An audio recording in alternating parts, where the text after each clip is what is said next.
Hey there, friends. I'm so glad you dropped by the channel today. We have a brand new, spine-chilling story that I think you're going to love. If you enjoy getting lost in the dark corners of the American wild, do me a huge favor. Hit that like button and subscribe to join our growing community of horror fans. It really helps us keep the campfire burning. The dirt road didn't just end. It gave up. It turned into a thin, choking trail of gray dust and sharp rocks that clawed at my boots. I've walked a lot of miles across this country, from the flat plains of Kansas to the humid bayous of the South. But these mountains felt different. This was Wolfe Mountain. It stood tall and jagged against the sky, looking less like a pile of earth and more like a giant, hunched over beast waiting for the sun to go down. I carried my life on my back. A simple pack, a bedroll, and the most precious thing I owned, my guitar. It wasn't a fancy piece of equipment. The wood was scarred and darkened by years of sweat and rain. But the strings, those were special. They were made of pure silver. In the sunlight, they didn't just shine. They glowed with a pale, cold light. My granddaddy told me once that silver has a way of cutting through things that iron and lead can't touch. I didn't know if I believed him back then. I believe him now. The air grew thin and cold as I climbed higher. It was mid-October, but the woods felt like the dead of winter. There were no birds singing, no squirrels chattering in the brush, just the sound of my own breath, heavy and white in the air, and the crunch of dead leaves under my feet. The silence was heavy. It felt like a physical weight pressing against my ears. I reached a ridge and looked down into the valley. Nestled in the shadows of the Twin Peaks was a small village. From up here it looked like a toy set, but even from a distance something felt wrong. The houses were clustered together too tightly, like sheep trying to hide from a wolf. There was no smoke coming from the chimneys. In the mountains, if a fire isn't burning, someone is either dead or gone. I started my descent. Every 20 steps or so, I felt a strange vibration in the soles of my boots. It wasn't an earthquake. It was a low, rhythmic thrumming, like a giant heart beating deep underground. Thump, thump, thump, thump. It made my teeth ache. As the sun began to dip behind the peaks, the shadows stretched out like long, black fingers. I reached the edge of the woods just as the light turned a bruised purple. That's when I saw the first sign. Nailed to an old oak tree was a piece of plywood. Painted on it in jagged, dripping red letters were the words, "Stay on the path. The old ones are listening." I stopped. The silver strings on my guitar let out a soft, humming sound. They were vibrating on their own, a low C-sharp that made the hair on my arms stand up. I touched the wood of the guitar to quiet it. The air suddenly smelled like wet copper and rotting vegetation. It was the smell of a cellar that hadn't been opened in 100 years. "Help you with something, stranger?" The voice was dry and raspy, like dead leaves blowing across a porch. I turned slowly. Standing a few feet away was an old man. He looked like he had been grown out of the mountain itself. His skin was wrinkled and gray, and his eyes were milky with cataracts. He held a rusted garden hoe like a weapon. "Just passing through," I said, keeping my voice steady. "Looking for a place to rest my head. Name's Jack." The old man spat a glob of dark tobacco juice onto the dirt. He didn't look at my face. He looked at my guitar case. Specifically, he looked at the faint glow coming from the edges where the lid didn't quite meet the base. "Jack, huh? Well, Jack, if you got any sense, you'll turn around and walk until your feet bleed. This mountain don't like visitors. Not since the Vanes moved into the big house up on the crest." "The Vanes?" I asked. The old man shivered, a violent tremor that shook his thin frame. "Rich folk from across the ocean. They bought the old manor. They brought things with them, things that belong in the dirt. They've been digging, Jack. Digging where they shouldn't." I looked up toward the highest peak. A massive stone house sat perched on a cliffside. It looked more like a fortress than a home. It was made of black stone that seemed to swallow the little bit of light left in the sky. "What are they digging for?" I asked. The old man leaned in close. I could smell the stale tobacco and the fear on him. "They aren't digging for gold. They're digging for the old ones. The ones who were here before the trees, before the rocks. They're waking them up, Jack. Can't you feel the ground shivering? That's them. They're turning in their sleep." He grabbed my arm. His grip was surprisingly strong. "That music box of yours. Those strings. They're silver, aren't they?" "They are," I said. "Keep 'em close," he whispered. "Music is the only thing they remember. But the wrong song will bring 'em right to your door." He let go of me and vanished into the brush without another word. He moved silently like a ghost. I stood there for a long time, the darkness closing in. The thumping in the ground was getting louder. It wasn't just a heartbeat anymore. Felt like a drum. Thump thump, thump thump. I needed to find shelter. The woods at night were no place for a man, especially not here. I walked toward the village, but as I passed a thicket of pine trees, I heard something. It was a wet, sliding sound, like something heavy being dragged through the mud. I froze. I reached back and unlatched the case of my guitar. I didn't take it out, but I wanted it ready. I peered into the darkness between the trees. Two eyes looked back at me. They weren't human eyes. They were huge, the size of dinner plates, and they glowed with a dull, sickly yellow light. They were set deep into a face that looked like melting wax. There was no nose, just two black slits. The mouth was a wide, jagged hole filled with needle-like teeth. It didn't move. It just watched me. It was at least 7 feet tall, but it was crouched low, its long, pale arms resting on the ground. Its skin looked damp and translucent, like the belly of a fish. My heart hammered against my ribs. I wanted to run, but my legs felt like lead. I reached down and plucked the silver E-string. Ping! The sound was sharp and bright. It sliced through the heavy silence like a razor. The creature flinched. It let out a low, wet hiss and backed away into the shadows. Its movements were jerky and unnatural, its limbs bending at angles that would have snapped a human's bones. In a second, it was gone, leaving nothing behind but that foul metallic smell. I didn't wait around. I ran. I didn't care about the rocks or the branches hitting my face. I ran until I saw the flickering light of a single street lamp at the edge of the village. I stopped under the light, gasping for air. My lungs burned. I looked back at the mountain. The black manor on the hill was now lit up. Every window glowed with a harsh, cold blue light. I looked at my guitar. The silver strings were still humming. They felt warm to the touch. I knew then that I wasn't just a drifter anymore. I had walked into something ancient and hungry. The old man was right. The mountain was waking up and it was starving. I walked into the village, my hand tight on the handle of my guitar case. I needed a bed, a thick door with a heavy bolt, and maybe a prayer. But as I looked at the dark, silent houses, I realized the doors here wouldn't be enough.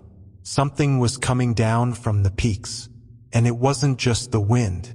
The village was a collection of gray, weather-beaten shacks that looked like they were huddling together for warmth. It was called Omen's Ridge, a name that felt less like a town and more like a warning. The street lamps were few and far between, casting long, sickly yellow pools of light onto the cracked pavement. Not a single soul was outside. No kids playing, no dogs barking. Just the wind whistling through the gaps in the siding and that rhythmic thrumming under my feet. I found a building with a fading sign that read The Crooked Pine, Rooms and Spirits. It was a 2-story structure with a sagging porch and windows that looked like tired eyes. I stepped inside, and the smell of stale beer and old wood hit me like a wall. A woman stood behind the bar, polishing a glass with a rag that looked cleaner than the floor. She was tall and thin, her hair pulled back in a knot so tight it made her eyes look startled. "Kitchen's closed," she said without looking up. "I just need a room," I told her, setting my guitar case down on the floor. The silver strings inside hummed low, a warning vibration that only I could feel through the leather handle. "And maybe a glass of whatever you're pouring." She looked at me then, her eyes darting to my face and then down to the guitar. She paused. "You're a musician?" "I play a bit. Name's Jack." "Martha," she said, setting the glass down. She poured me a shot of amber liquid that burned all the way down to my gut. "We don't get many musicians up here. Most folks prefer the silence, or they're too scared to make any noise." "I met an old man on the trail," I said, leaning against the bar. "He mentioned the Vane family, said they were digging." Martha's hand shook as she reached for the bottle. She didn't pour herself a drink, but she held onto the neck like a lifeline. "The Vanes, they came from England about 6 months ago. Bought the old manor on the peak. They've got money, sure, but money doesn't buy the kind of things they're doing up there. They brought a crew of men with them. Men who don't talk. Men who just dig." "Dig for what?" "Old things," she whispered, leaning over the bar. Her voice was barely a breath. "Wolfe Mountain has bones, Jack. Not human bones. Something older. The Vanes, they think they can own what's under the rock. But you don't own the old ones. You just serve them." Before I could ask what she meant, the front door swung open with a bang that echoed like a gunshot. The air in the room suddenly turned freezing. I could see my breath again. 2 people walked in. They didn't look like they belonged in a mountain town. They looked like they belonged in a high-end funeral parlor. The man was tall, rake-thin, wearing a suit that was so black it seemed to absorb the light. His skin was the color of a mushroom grown in the dark, and his eyes were a piercing, unnatural blue. Beside him was a woman who looked like his twin. She wore a long, velvet dress and a veil that partially obscured her face. They didn't walk. They glided. There was no sound of footsteps. "Martha," the man said. His voice was beautiful like a cello, but it had a cold edge that made my skin crawl. "We require more supplies. The workers are hungry." Martha didn't say a word. She just pointed to a stack of crates in the corner. Her face had gone pale, almost the color of the man's skin. The man's eyes drifted toward me. He didn't look at me like a person. He looked at me like a piece of meat. "A traveler," he said. "And a musician, I see. My name is Julian Vane. And this is my sister, Rowena." The woman nodded slightly. I could see her eyes behind the veil. They were the same cold blue as her brother's. But there was something else there. A hunger that made my stomach turn. "Jack?" I said, keeping my hand near my guitar case. Julian stepped closer. He was at least a head taller than me. He smelled like lilies and grave dirt. "That instrument of yours, it has a very distinctive resonance. I can feel it from here. Silver, perhaps. Just a guitar." I lied. Julian smiled. It wasn't a friendly smile. It was the smile of a predator that had found a new toy. "I think it's more than that. Silver has a frequency that the old ones find irritating, like a fly buzzing in their ear." He reached out a long, pale hand as if to touch the case. I kicked the case back an inch out of his reach. The air in the room grew heavy. The thumping in the ground intensified. Thump, thump, thump, thump. Felt like the floorboards were going to crack open. "We are hosting a small gathering at the manor tomorrow night," Julian said, his eyes never leaving mine, "to celebrate our progress. It would be a waste of talent if you didn't join us. The mountain wants to hear you play, Jack." "I don't play for crowds much," I said.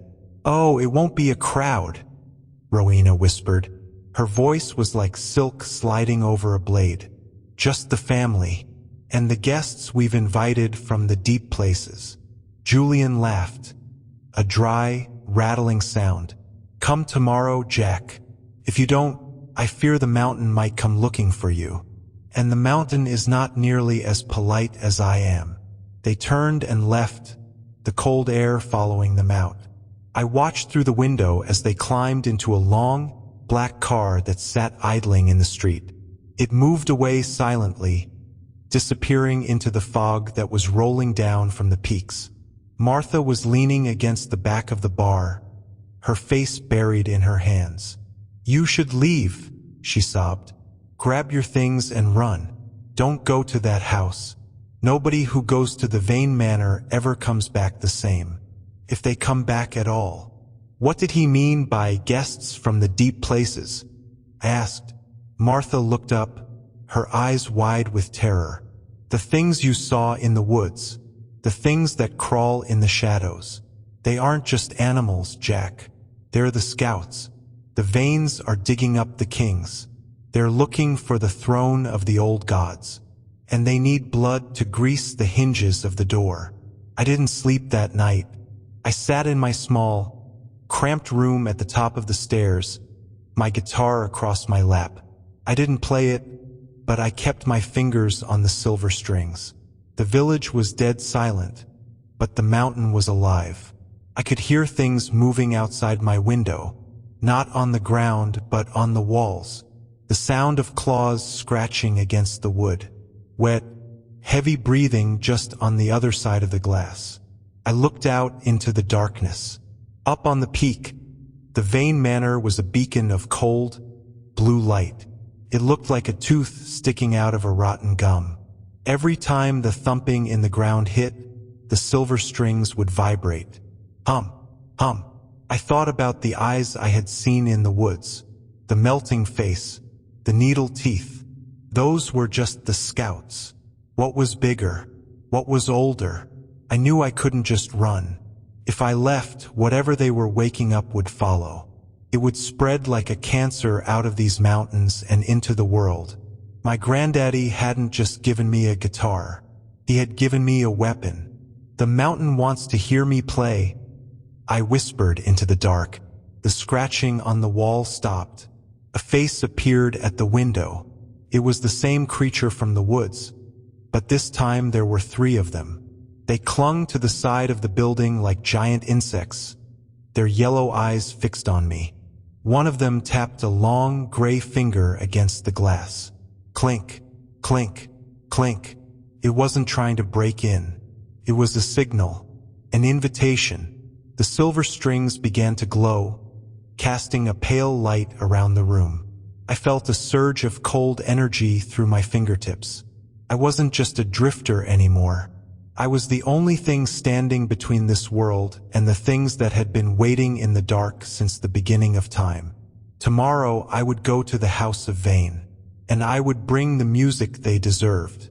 The thumping in the earth grew louder, a steady, rhythmic beat that felt like a countdown. Thump, thump, thump, thump. The sun didn't really rise the next morning. It just turned the fog from a deep charcoal to a sickly, bruised yellow. I left the crooked pine before Martha even came downstairs. I didn't want to hear any more of her warnings. Fear is a funny thing. It's like a cold draft.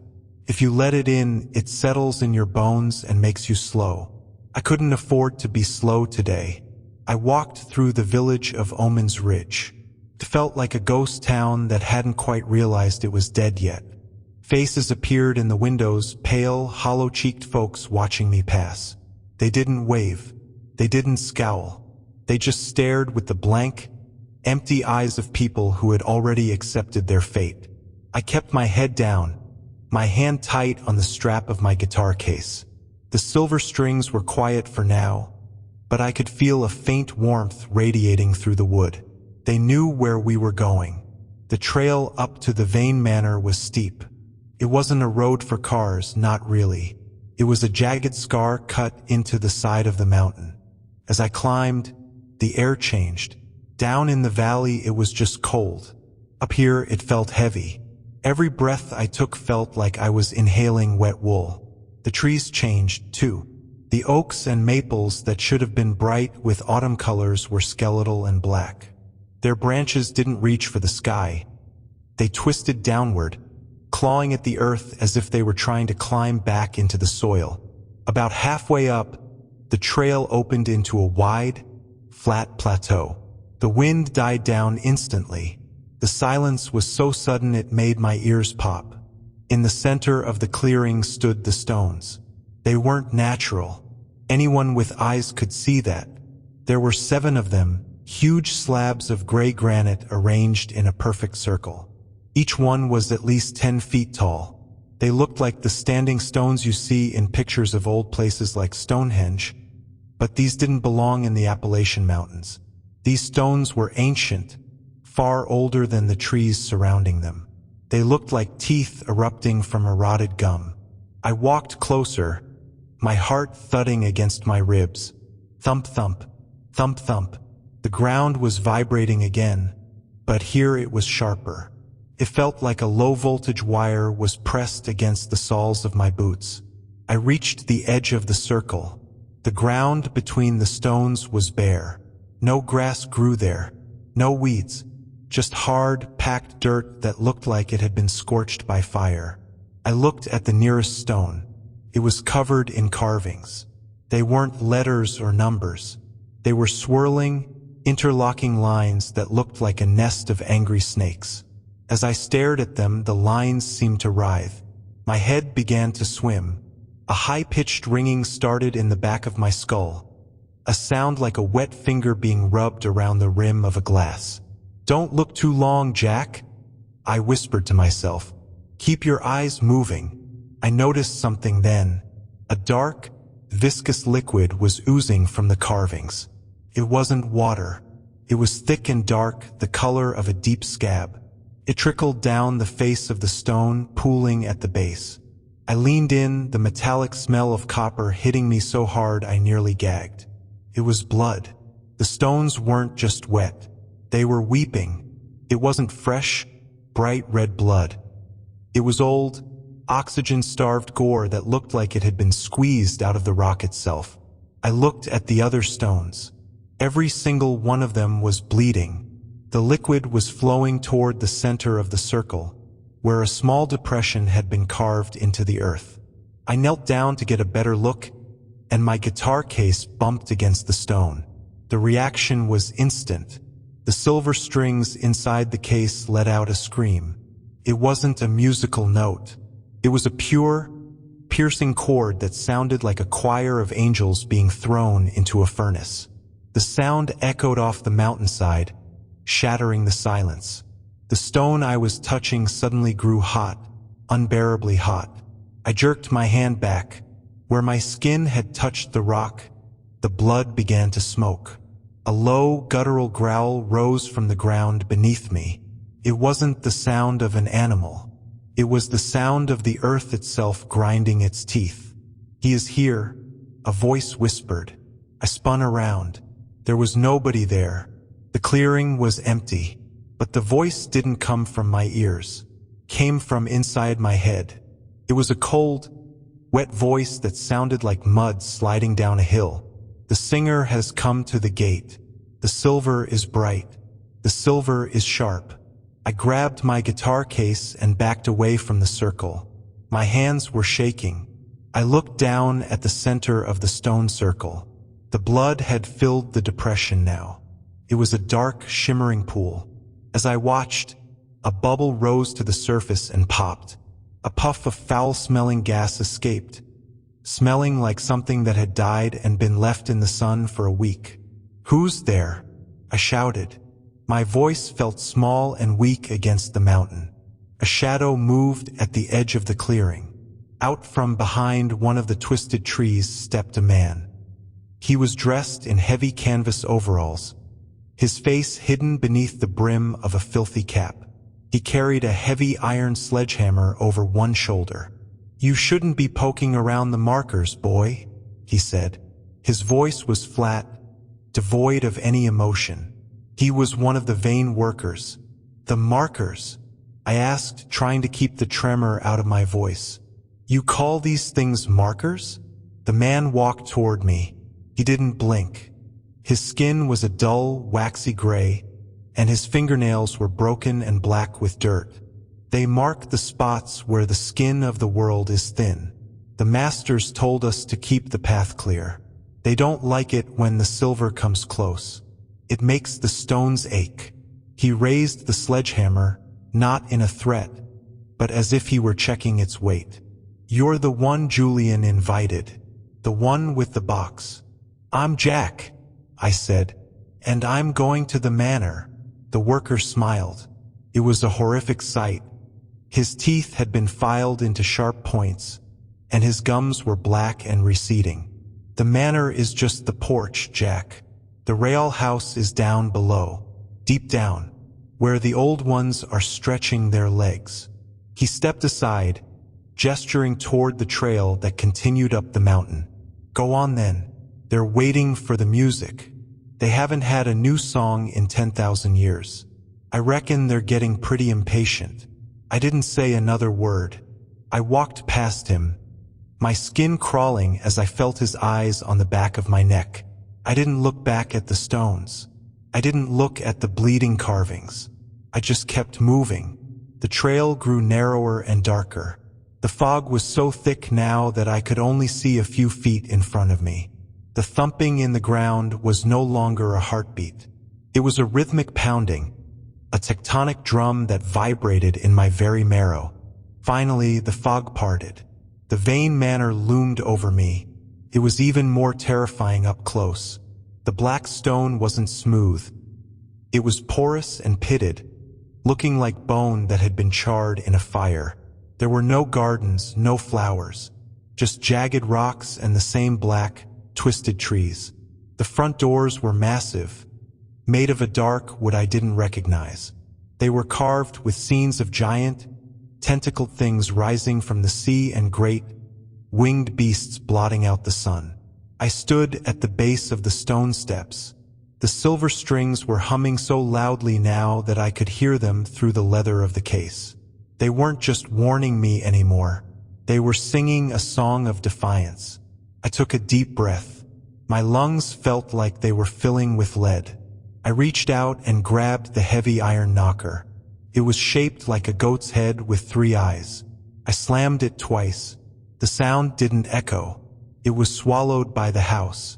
The doors creaked open, moving on hinges that sounded like someone screaming in agony.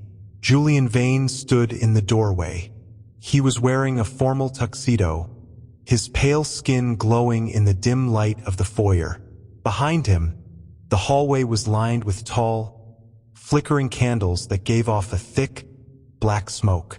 "Ah, Jack," Julian said, his blue eyes sparkling with a predatory light. "You're just in time.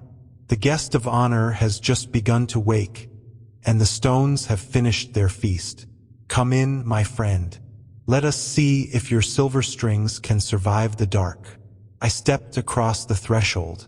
As soon as my boots hit the marble floor, the heavy doors slammed shut behind me. The thumping in the ground stopped. The silence that followed was the most terrifying thing I had ever heard. It was the silence of a tomb that had just been sealed from the inside.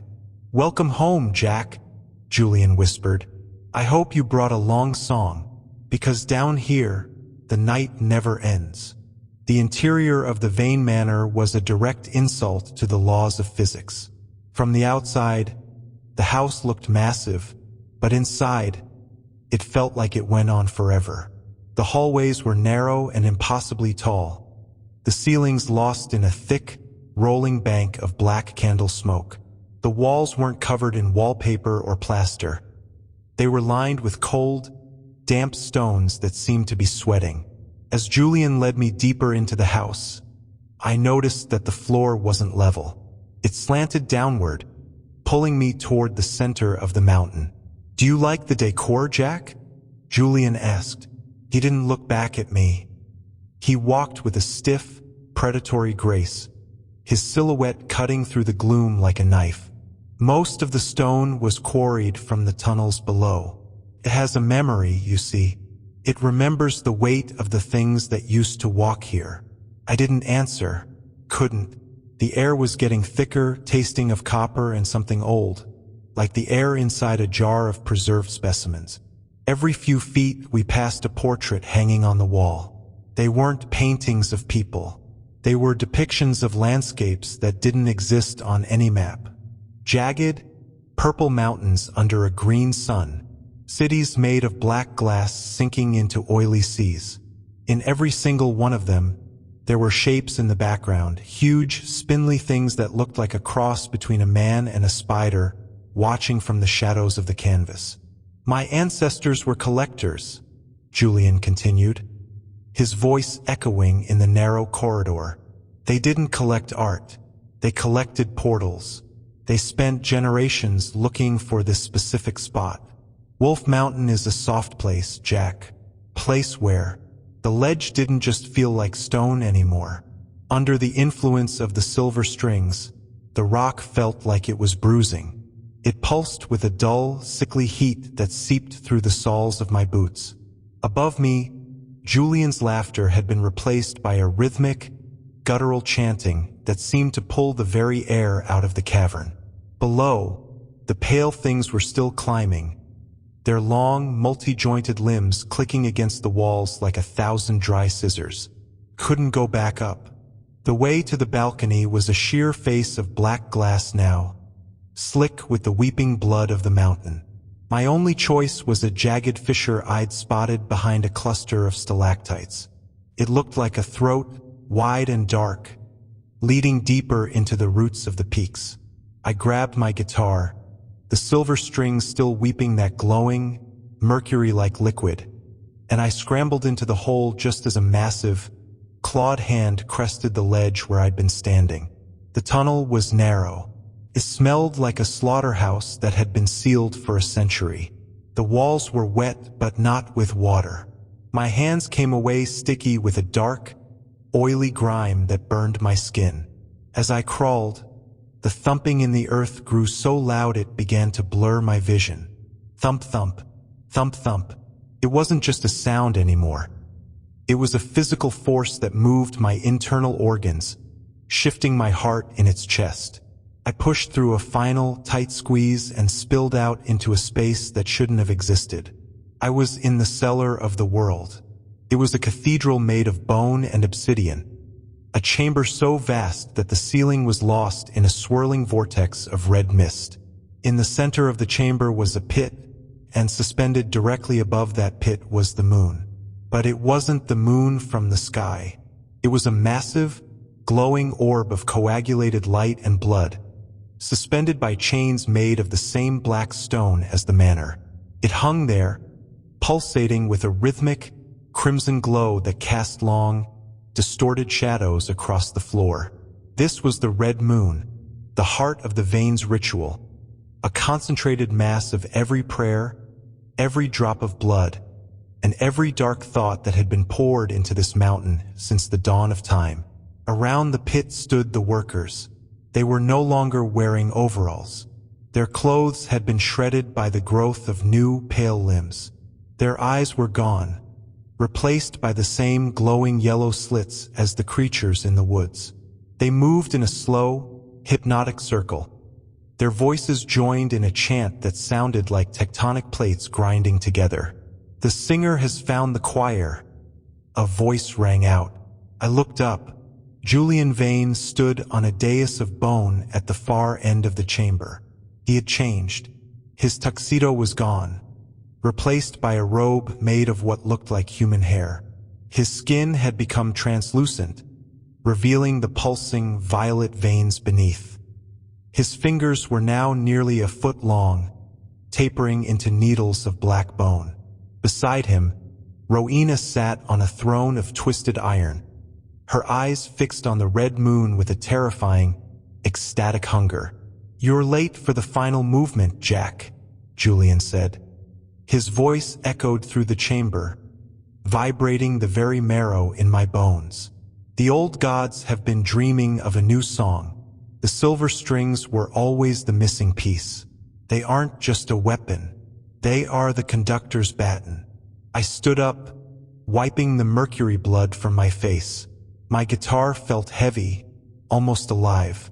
The silver strings were glowing with an intensity that made the red moon look dim. This isn't a song, Julian. It's a funeral, and I'm not sure who's getting buried yet. Julian threw his head back and laughed, a sound like dry bones rattling in a jar. The burial happened an eon ago. We are the resurrection. Look at it, Jack. Look at the glory of the deep. He pointed toward the pit. The red moon began to descend, lowering toward the darkness. As it moved, the chanting of the workers reached a fever pitch. The ground began to split, not just cracks, but wide, gaping maws that revealed the pale, writhing mass of the old gods beneath us. They were no longer just climbing. They were pressing upward, a tide of ancient, hungry flesh that wanted to swallow the sky. The heat in the room became unbearable. My skin began to blister. The smell of ozone and rotting meat was so thick I had to breathe through my teeth. "Play, Jack!" Rowena screamed, her voice a jagged shard of glass. "Play for the king of the deep. Give him the silver. Give him the vibration he needs to shatter the crust of the world." I looked at the silver strings. They were screaming, a high-pitched, ultrasonic whine that made my nose start to bleed. I realized then that Julian was partially right. My music did have power. Every time I struck a note, the frequency rippled through the mountain. If I played the wrong way, I would be the one to knock the final pin loose. But my granddaddy didn't just teach me how to play. He taught me how to listen. I closed my eyes. I ignored the chanting. I ignored the heat and the monsters. I listened to the mountain. I listened to that deep, rhythmic thrumming. Thump, thump, thump, thump. It wasn't just a heartbeat. It was a lock, a massive geological mechanism that held the old gods in their cage. The Vanes were trying to pick that lock with their ritual. I needed to jam it. I sat down on the cold, oily floor. I crossed my legs and pulled the guitar tight against my chest. I felt the silver strings biting into my fingertips, drawing fresh blood. The mercury glow spread up my arms, cooling the blisters, numbing the pain. I began to play. It wasn't a melody. It was a counter-frequency. I played the exact opposite of the mountain's heartbeat. When the ground thrummed, I struck a silent, deadened chord. When the red moon pulsed, I let a silver note ring out that was so sharp it cut through the red mist like a scalpel. The effect was instantaneous. The workers stopped chanting. They clutched their heads, their pale bodies jerking in agony. The red moon began to wobble in its chains. The crimson light flickered, turning a pale, sickly gray. "What are you doing?" Julian shrieked. He lunged off the dais, his long, needle fingers reaching for my throat. "Stop that noise. You're ruining the resonance." I didn't stop. I played harder. I played the sound of the wind through the pines. I played the sound of the cold mountain streams. I played the sound of a world that didn't want the old gods back. The silver strings began to glow with a blinding, white light. It wasn't the heat of a fire. It was the cold, sterile light of the stars. It filled the chamber, burning through the red mist, searing the skin of the transformed workers. They fell to the ground, dissolving into puddles of gray slime. Julian reached me, his claws inches from my eyes.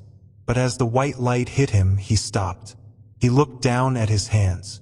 The hair robe was burning. His translucent skin was cracking like parched earth. "No!" he gasped, his voice crumbling. "The master," he promised. The red moon overhead didn't just flicker. It shattered. It didn't break like glass. It exploded like a lung. A wave of gore and dark energy washed over the chamber, extinguishing the white light and plunging us into total darkness. The sound was deafening, a roar of 1,000 dying beasts. The ground beneath me gave way. I felt myself falling again, but this time, there was no ledge. I was tumbling through the darkness, surrounded by the debris of the ritual. I could hear Rowena screaming somewhere in the void, a sound that was cut short by a wet, crushing thud. I hit something soft and cold. I rolled, the guitar still clutched in my arms, and came to a stop in a pool of foul-smelling liquid. I was in the very bottom of the mountain. The air was dead. The silence was absolute. I fumbled for a match in my pocket, my hands shaking so hard I nearly dropped the box. I struck it. The small, yellow flame flickered in the gloom. I wasn't alone. The pit hadn't just been a hole. It was a nursery. Around me, thousands of pale, translucent eggs the size of boulders were stacked against the walls. And they were hatching. In the center of the room, something was standing. It didn't look like the other creatures. It was huge, 30 feet tall. Its body a mass of shifting, iridescent scales and weeping eyes. It didn't have a face, just a vertical slit that took up its entire torso. It was the king, the first of the old gods, and it was looking right at me. The match went out. In the dark, I heard the sound of the silver strings. They weren't humming anymore. They were weeping, a low, mournful sound that echoed off the eggs. The king took a step. The ground didn't just shake. It groaned in submission. I reached for my guitar.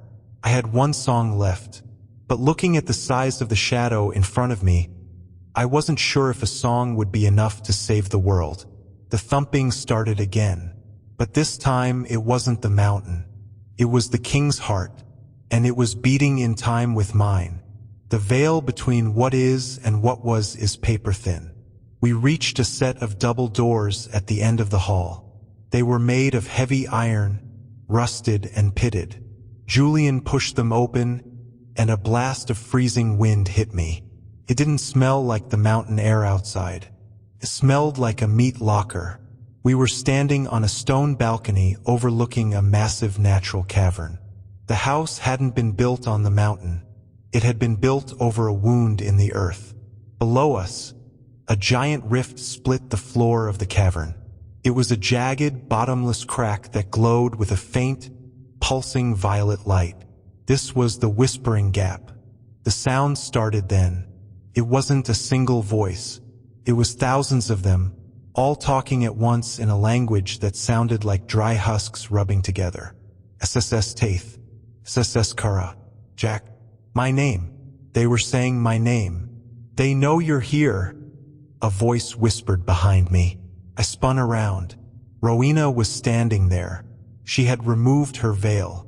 Her face was beautiful in a way that made my stomach tie itself into knots.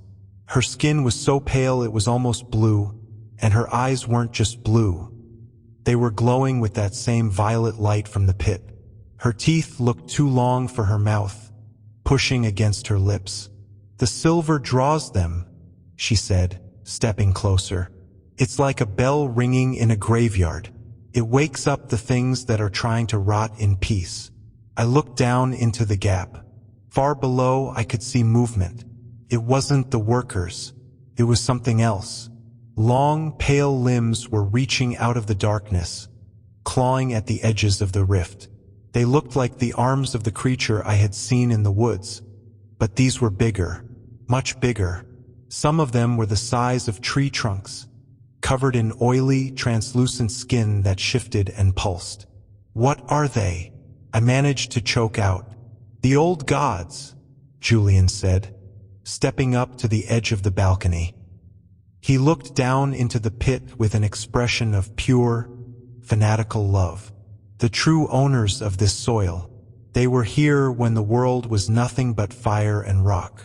They were cast down, Jack, buried by time and the changing of the stars.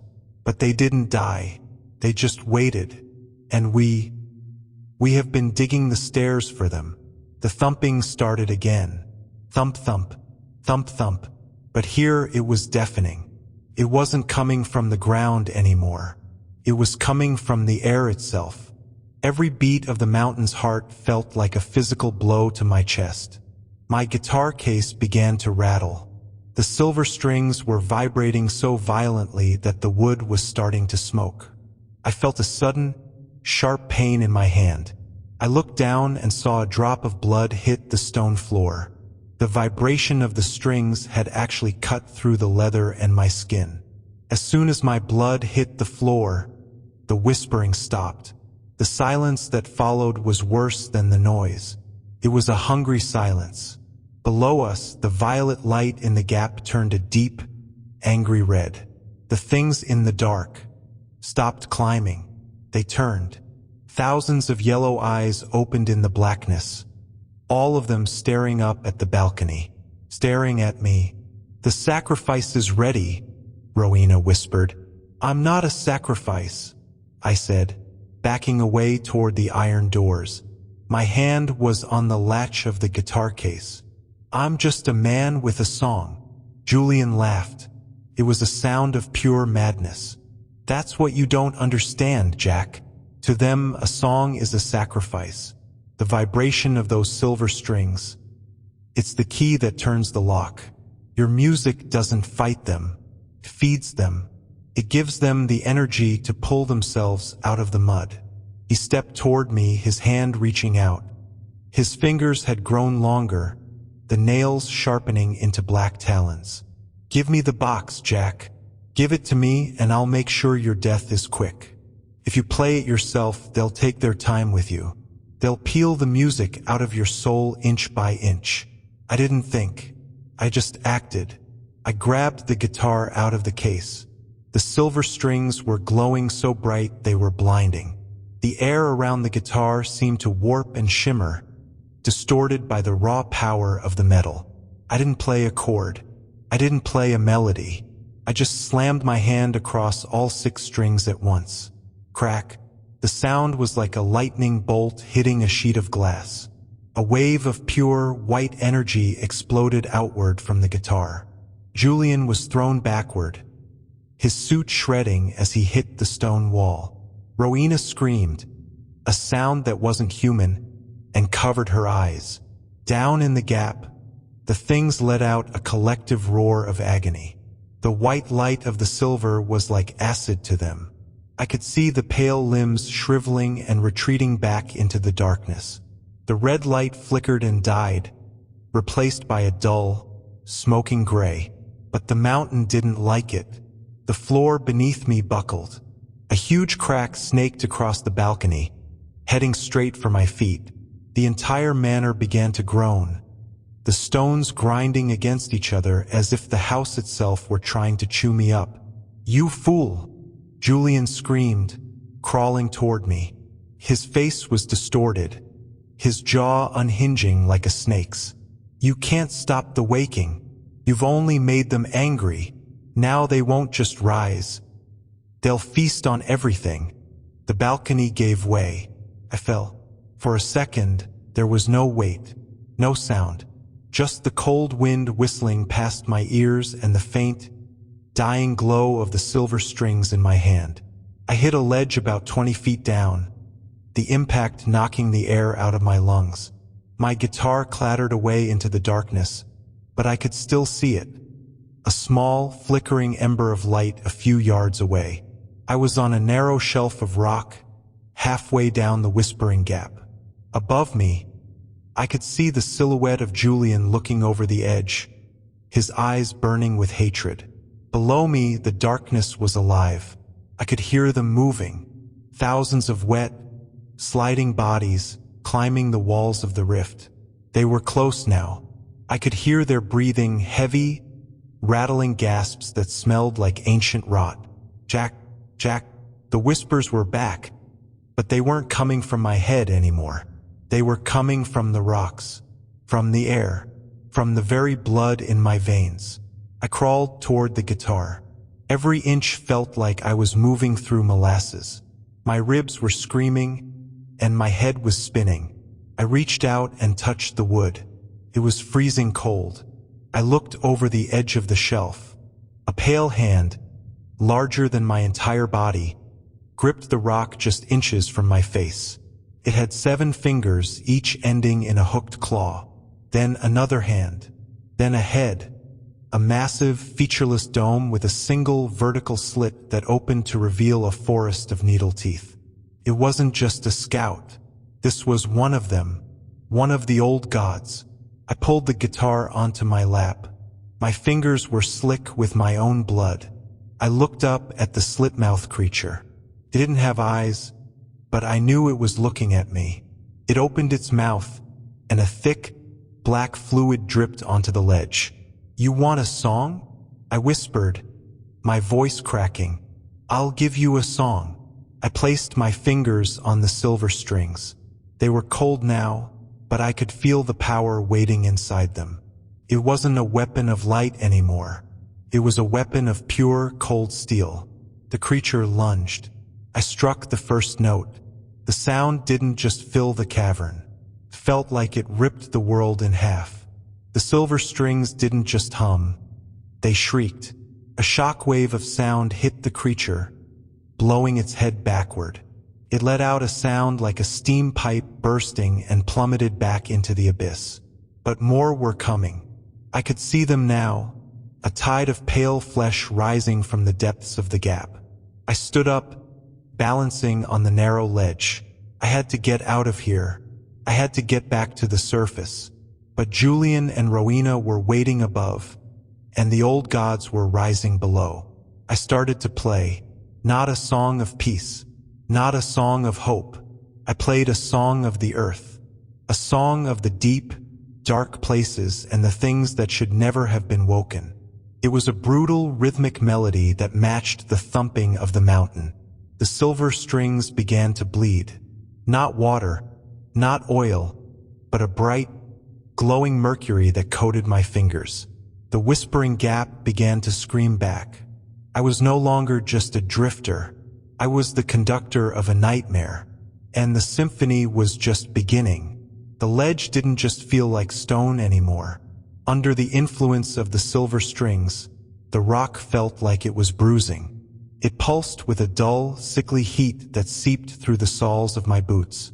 Above me, Julian's laughter had been replaced by a rhythmic, guttural chanting that seemed to pull the very air out of the cavern. Below, the pale things were still climbing, their long, multi-jointed limbs clicking against the walls like 1,000 dry scissors. Couldn't go back up. The way to the balcony was a sheer face of black glass now, slick with the weeping blood of the mountain. My only choice was a jagged fissure I'd spotted behind a cluster of stalactites. It looked like a throat, wide and dark, leading deeper into the roots of the peaks. I grabbed my guitar, the silver strings still weeping that glowing, mercury-like liquid, and I scrambled into the hole just as a massive, clawed hand crested the ledge where I'd been standing. The tunnel was narrow. It smelled like a slaughterhouse that had been sealed for a century. The walls were wet, but not with water. My hands came away sticky with a dark, oily grime that burned my skin.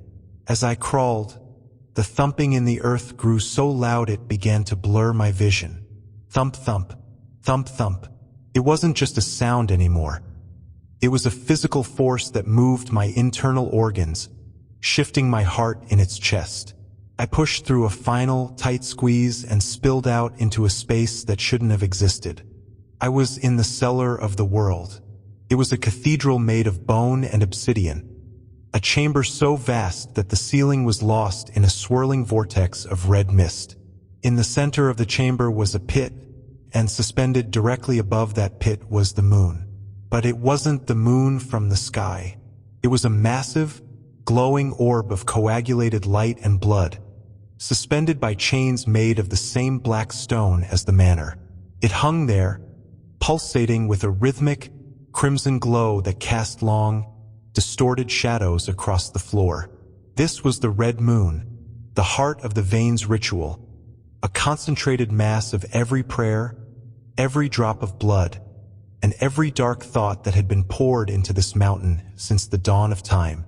Around the pit stood the workers. They were no longer wearing overalls.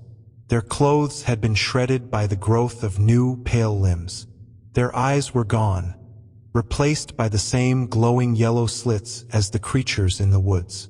They moved in a slow, hypnotic circle. Their voices joined in a chant that sounded like tectonic plates grinding together. "The singer has found the choir," a voice rang out. I looked up. Julian Vane stood on a dais of bone at the far end of the chamber. He had changed. His tuxedo was gone, replaced by a robe made of what looked like human hair. His skin had become translucent, revealing the pulsing violet veins beneath.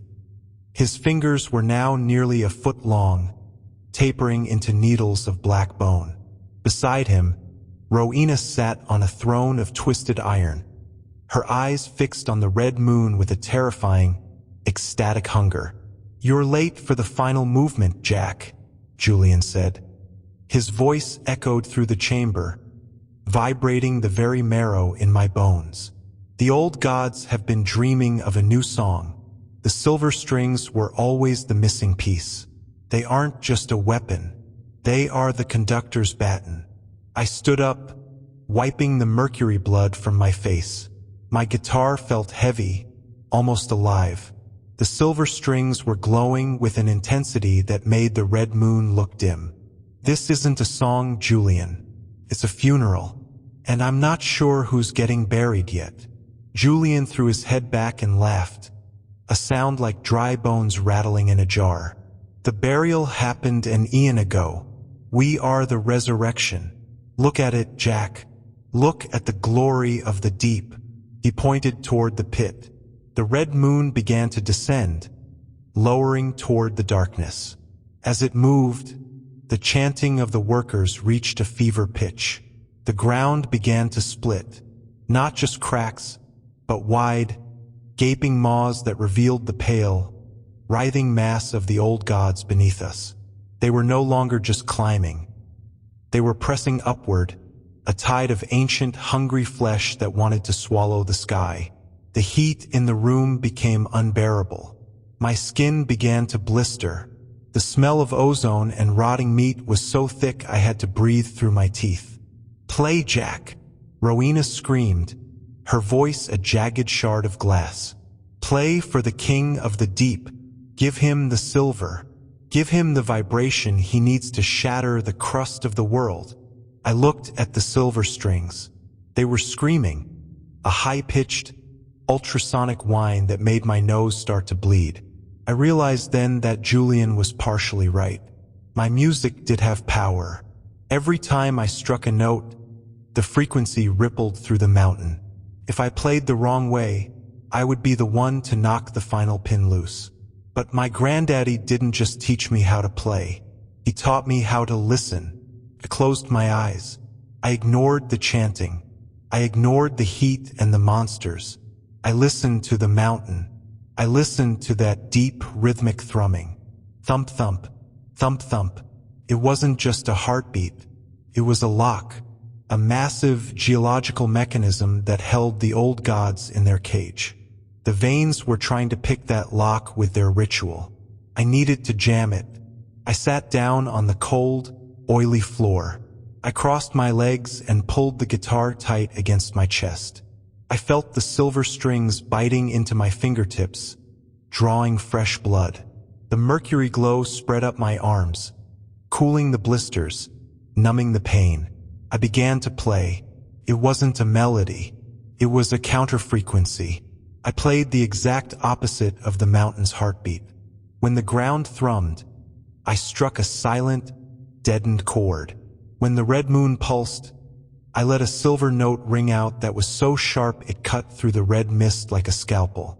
The effect was instantaneous. The workers stopped chanting. They clutched their heads, their pale bodies jerking in agony. The red moon began to wobble in its chains. The crimson light flickered, turning a pale, sickly gray. "What are you doing?" Julian shrieked. He lunged off the dais, his long, needle fingers reaching for my throat. "Stop that noise.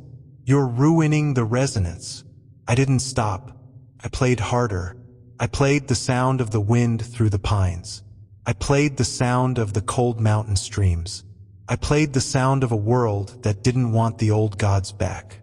The silver strings began to glow with a blinding, white light. It wasn't the heat of a fire. It was the cold, sterile light of the stars. It filled the chamber, burning through the red mist, searing the skin of the transformed workers. They fell to the ground, dissolving into puddles of gray slime. Julian reached me, his claws inches from my eyes. But as the white light hit him, he stopped. He looked down at his hands. The hair robe was burning. His translucent skin was cracking like parched earth. "No," he gasped, his voice crumbling. "The master," he promised. The red moon overhead didn't just flicker. It shattered. It didn't break like glass. It exploded like a lung. A wave of gore and dark energy washed over the chamber, extinguishing the white light and plunging us into total darkness. The sound was deafening, a roar of 1,000 dying beasts. The ground beneath me gave way. I felt myself falling again, but this time, there was no ledge. I was tumbling through the darkness, surrounded by the debris of the ritual. I could hear Rowena screaming somewhere in the void, a sound that was cut short by a wet, crushing thud. I hit something soft and cold. I rolled, the guitar still clutched in my arms, and came to a stop in a pool of foul-smelling liquid. I was in the very bottom of the mountain. The air was dead. The silence was absolute. I fumbled for a match in my pocket, my hands shaking so hard I nearly dropped the box. I struck it.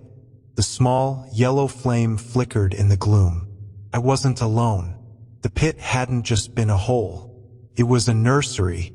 Around me, thousands of pale, translucent eggs the size of boulders were stacked against the walls.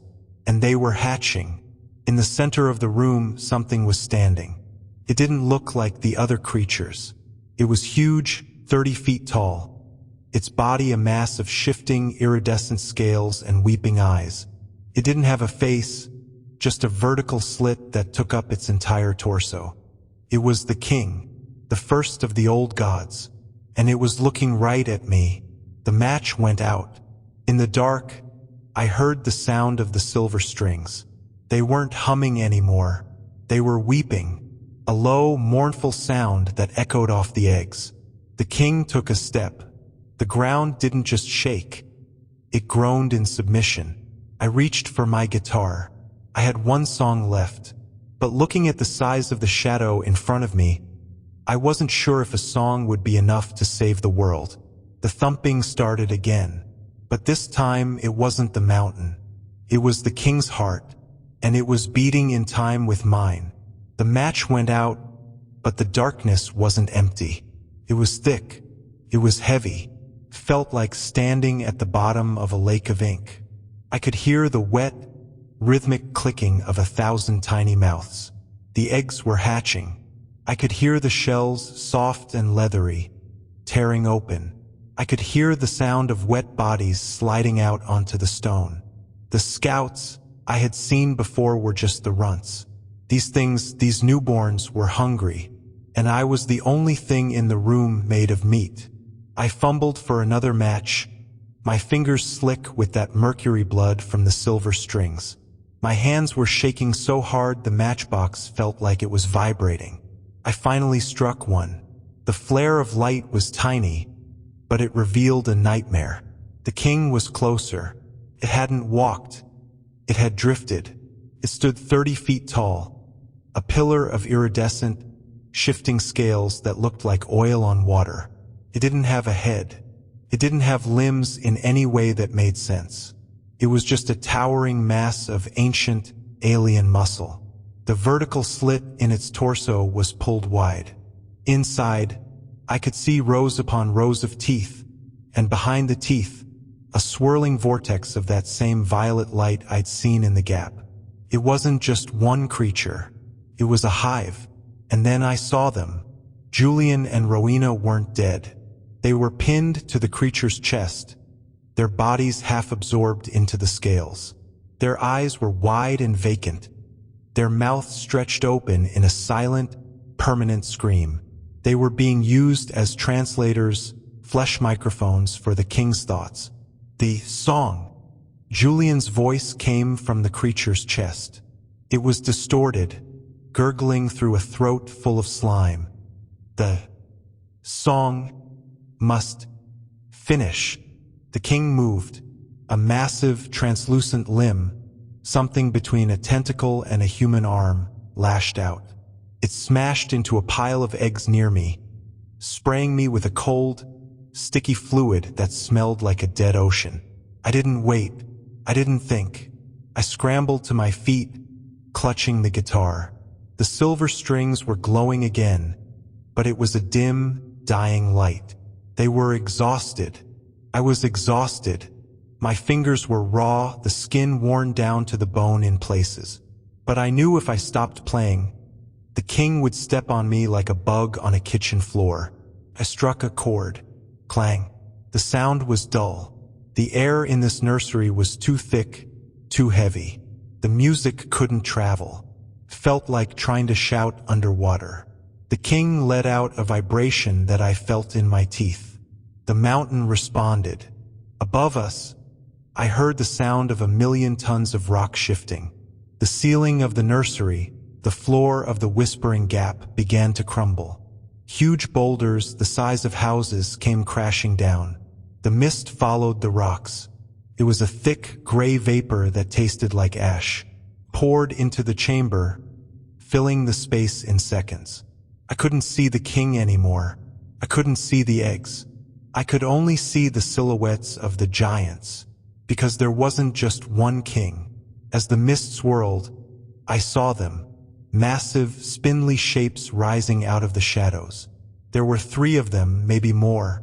They were the old gods, the ones who had been waiting in the roots of the world. They were waking up, and they were using the mist to hide their true forms. I heard a wet thud behind me. I spun around, my heart hammering. A hatchling was standing there. It was the size of a large dog, its skin translucent and dripping with slime. It didn't have eyes, but its mouth was open, revealing a forest of needle teeth. It hissed, a sound like steam escaping a pipe, and lunged. I swung the guitar like a club. The body of the instrument slammed into the creature's head, and the silver strings let out a sharp, accidental note. The hatchling exploded into a cloud of gray dust. But there were hundreds more. I could hear them clicking in the mist. Jack! Rowena's voice echoed through the chamber. Jack, come to us. The deep is warm. The deep is forever. I ignored her. I started to climb. The boulders that had fallen from the ceiling had created a jagged, unstable staircase leading back up toward the Whispering Gap. I scrambled up the rocks, my boots slipping on the slime. Every time I moved, the mist seemed to tighten around me, trying to choke the life out of my lungs. I reached a high ledge and looked back. The king was rising. It was pushing itself up through the rubble, its massive body expanding as it reached the open air of the cavern above. The other giants were following. They looked like mountain peaks coming to life. Their movements were slow, but every step they took caused an earthquake that shook the entire range. I climbed higher, my breath coming in ragged gasps. I could see the violet light of the gap above me. I was almost back to the manor level, but the mountain was falling apart. The Vane's ritual hadn't just woken the gods. It had destroyed the foundation of the world. Wolfe Mountain was hollow, and it was collapsing in on itself. I reached the edge of the Whispering Gap and pulled myself over. The manor was a wreck. The stone walls were cracked, and the black candles had fallen, starting small, oily fires that gave off a choking smoke. The mist was everywhere now, spilling out of the gap and into the hallways of the house. I saw a figure standing near the iron doors. It was the old man from the trail, the one with the hoe.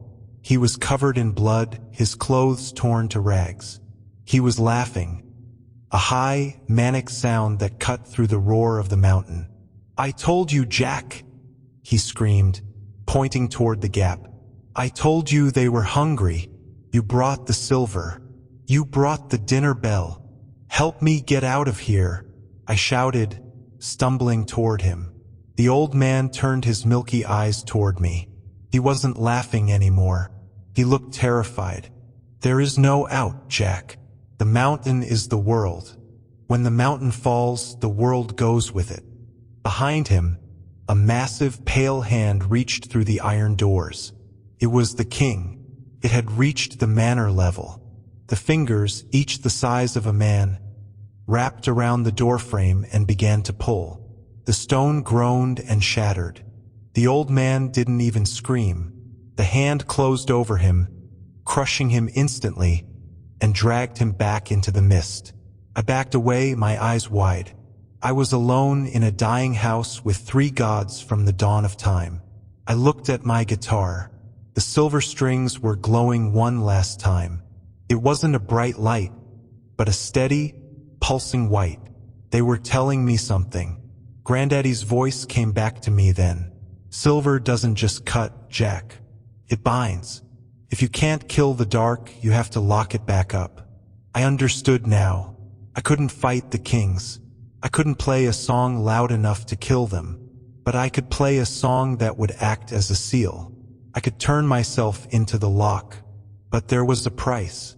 To lock the door from the inside, you have to stay in the room. The thumping in the ground reached a crescendo. The floor of the manor began to tilt, sliding toward the abyss of the gap. I saw the first king's head, that featureless, scaled dome, rise above the edge of the floor. Its vertical mouth opened, and a roar of pure, primordial hunger filled the room. The other 2 giants were right behind it, their massive shadows looming in the mist. They were seconds away from stepping out of the mountain and into the world. If they reached the valley, Omen's Ridge would be gone in a heartbeat. Then the next town. Then the next. I stood my ground. I planted my feet on the crumbling floor. I didn't play a song of the earth this time. I played a song of the stars. I played the cold, silent music of the vacuum. I played the sound of things that never change and never die. The silver strings began to hum a note so pure it felt like it was cutting my brain in half. The mercury blood flowed out of the strings, covering the guitar, covering my hands, spreading across the floor like a web. The kings stopped. They didn't like this music. It wasn't food. It was a cage. The mist began to swirl around me, pulled into a vortex by the vibration of the strings. The violet light in the gap began to turn white. Jack! Julian's voice screamed from the king's chest. Stop! You'll kill us all. That's the point, I whispered. I struck the final chord of the movement. The white light exploded. The manor didn't just break. It vaporized. The stone, the mist, the giants. Everything was swallowed by a flash of silver so bright it felt like the sun had been born inside the mountain. I felt myself being pulled down, not by gravity but by the music. I was becoming part of the seal. As I fell into the white void, I saw the faces of the giants one last time. They weren't angry anymore. They looked small. They looked old. They looked like they were being pushed back into a dream they didn't want to leave. And then there was only the sound. One single silver note that went on forever. The mountain groaned.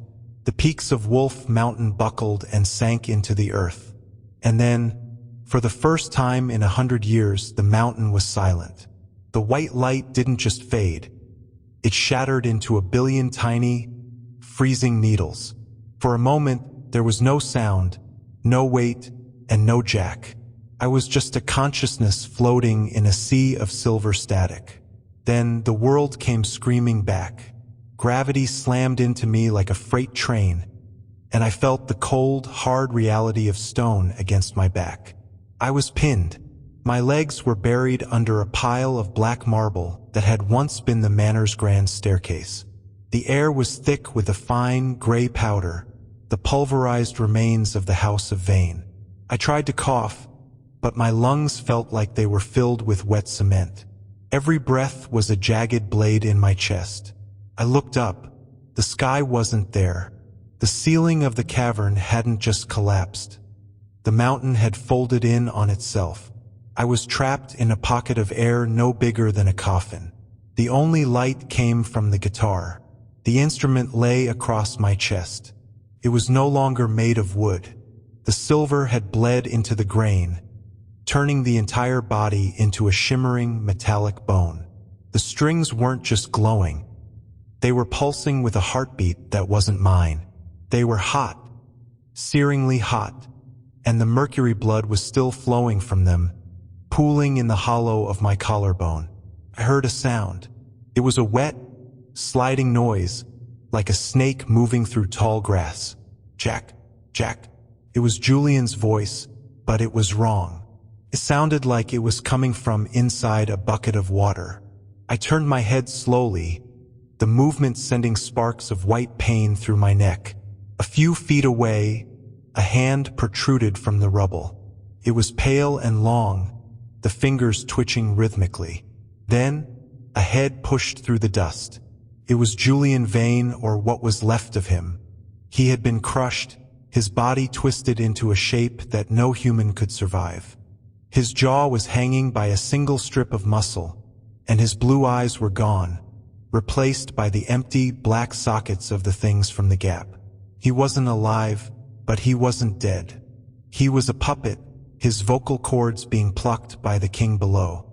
The song, he gurgled, a thick, black fluid leaking from his mouth.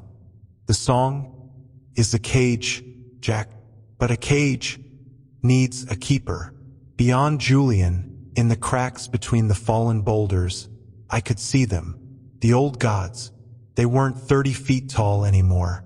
The pressure of the collapsing mountain was squeezing them, compressing their ancient, oily bodies into the fissures of the rock. I saw a massive, yellow eye wink out of existence as a ton of granite shifted, crushing it flat. I heard the sound of the king's scales grinding against the obsidian, a sound like 1,000 saws hitting a metal pipe. They were being forced back into the deep, but they were fighting. Every time the mountain tried to settle, the king would heave, pushing against the weight of the world. The ground beneath me shuddered. Thump, thump, thump, thump. It was getting faster. The lock was breaking. The silver seal I had created was failing because I was failing. The mercury blood on my chest began to grow cold. The light from the strings started to flicker. I have to finish it, I whispered. My voice was a dry rattle. I reached for the guitar. My fingers didn't feel like fingers. They were stiff and metallic, the skin replaced by a thin layer of silver. I tried to flex them, and the sound of my joints cracking was like breaking glass. I didn't care. I couldn't feel the pain anymore. I could only feel the music. I placed my hand on the strings. The king let out a roar that shook the very foundation of the peaks. The pile of rubble over my legs shifted, the weight increasing until I heard my own bones snap. I didn't scream. I didn't have enough air left in my lungs to scream. I struck the first note. Bong. The sound was deep and heavy. It wasn't a note of light. It was a note of iron. It was the sound of a door being slammed shut. The vibration traveled through the guitar, through my silver-coated hands, and into the stone. I felt the mountain respond. The rock around me began to hum. The fissures where the old gods were squirming began to glow with a pale, cold light. I struck the second note. Bong. The silver strings bit deep into my fingertips, cutting through the metal skin and down to the bone. I felt my life force being sucked into the instrument. I was a battery, and the song was draining me dry. The king's hand, the one attached to Julian's broken body, lunged toward me. The needle fingers raked across my face, tearing open my cheek. I didn't flinch. I just looked into those empty, black sockets and smiled. This is for the old man, I wheezed, and for Martha, and for everyone else you were going to eat. I struck the third, fourth, and fifth notes in rapid succession. The cavern exploded with sound. It wasn't loud. It was heavy. It was a physical weight that pressed the old gods down, down, down into the cooling magma of the earth's core. I could see the silver mercury spreading out from my body, flowing like a liquid web through the cracks in the mountain. It was stitching the rock back together. It was cauterizing the wound that the veins had opened. The violet light of the king was extinguished. The clicking of the hatchlings stopped. The rhythmic thumping of the mountain's heart slowed, and then, finally, it ceased. The silence that followed was the loudest thing I had ever heard. Julian's hand went limp. His body slumped back into the dust, finally allowed to rot. The pressure on my legs didn't go away, but the mountain stopped moving. It was solid. It was dead. I lay there in the dark, my breath coming in shallow, fluttering gasps. The silver light from the guitar was almost gone. I looked down at my hands. They were pure silver now, right up to the elbows. The metal was spreading, moving toward my heart. I knew then what the song of the silver strings really was. It wasn't just a spell. It was a transformation. To hold the old gods down, the mountain needed a new heart, a heart made of silver and song. I wasn't Jack the Drifter anymore. I was the lock. I was the guardian. I closed my eyes. I could feel the entire mountain now. I could feel the roots of the trees on the surface. I could feel the cold wind blowing through the ruins of Omen's Ridge. I could feel the fear of the people in the valley, and I could feel it fading as the sun, a real autumn sun, began to rise over the peaks. The silver reached my chest. Felt cold, but it didn't hurt. Felt like falling asleep in a soft, metal bed. My heart gave one last, silver thump. Ping. The note echoed through every stone, every pebble, and every grain of dust on Wolfe Mountain. It was a clear, beautiful sound that told the world the nightmare was over. Years later, folks in the valley still talk about Wolfe Mountain. They say the peaks look different now, sharper, more jagged, like a set of teeth. They say the wind that blows down from the heights sounds like a guitar being played by a master, a long, slow melody that never ends. Nobody goes up there anymore. The path to the Vane Manor is gone, swallowed by a forest of black trees that grow in circles. But sometimes, on the night of a red moon, the people in Omen's Ridge look up and see a faint, silver glow coming from the highest cliff. They say it's the light of a man who's still playing, a man who's keeping the giants in their grave. And as long as the music keeps playing, the world is safe. But every now and then, the silver glow flickers, the song stutters, and in those moments, deep underground, something very old and very hungry stirs in its sleep. The mountain is quiet, for now. Wow, what an ending! Thanks so much for sticking with us through the dark tunnels and ancient secrets of Wolfe Mountain.